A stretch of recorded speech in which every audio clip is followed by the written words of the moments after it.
Trees are vertical stalks of fiber. That a forest carries no more spiritual and aesthetic value than a parking lot. And that the smell of sun-baked pine needles on a breezy June afternoon merely matches the scent that comes from those conifer-shaped air fresheners. Let's assume, in other words, that you have done something wrong and God has turned you into an economist. I hope my friend and colleague, Minister of Economy, will not be angry with me. But this was how my professor in environmental economy started his class many years ago.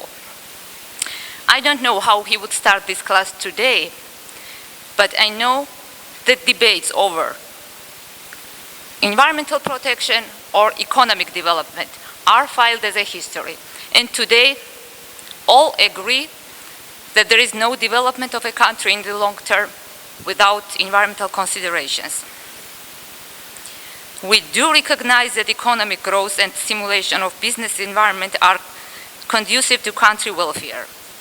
At the same time, experience of a number of countries demonstrates that fast economic growth may bring considerable.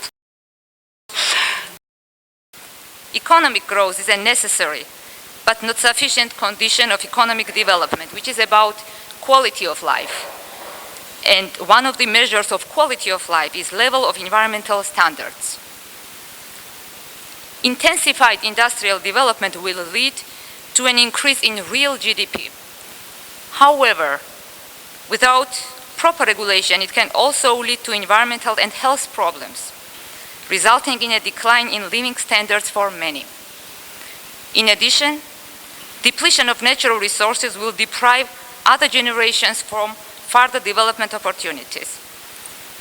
Therefore, on the way towards achieving long-term economic development objectives, robust environmental standards and sustainable use of natural resources are crucial. Mankind has proved the ability to create problems to the environment. Now it's a very time it has to prove the ability to respond to.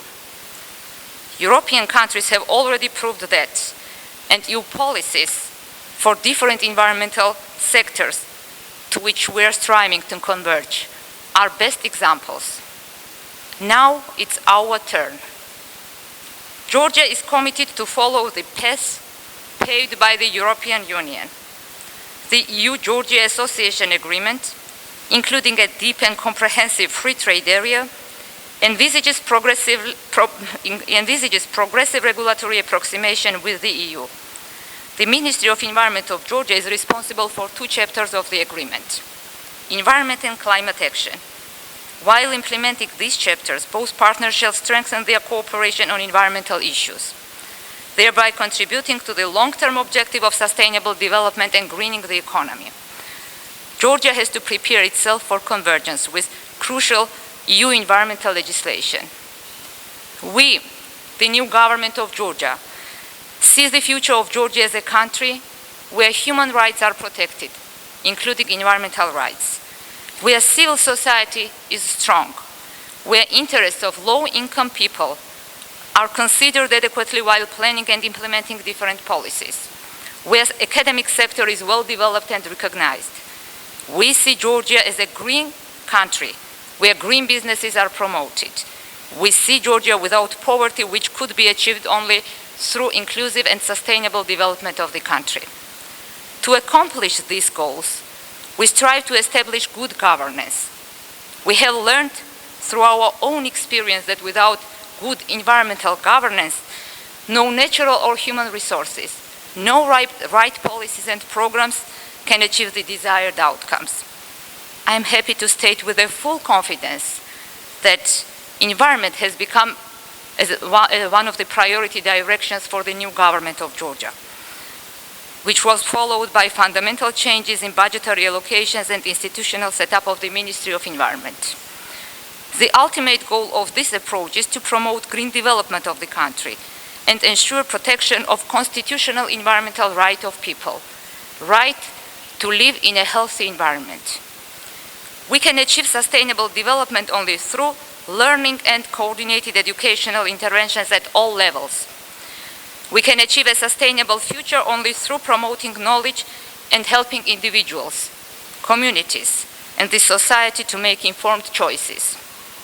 In order to address the challenges of our time and to meet the needs of our future, the country has to change fundamentally its consumption, production, and environmental interaction patterns. In this age of concern over climate change and increased risks of natural disasters, protection of forests, wetlands, river basins, and wise use of natural resources is getting more and more significant for human well-being. Georgia is not rich in gas and oil. Our main wealth is our natural environment, which is capable to provide different goods and services. Sustainable management of our natural capital is a critical precondition for the long-term economic development of the country.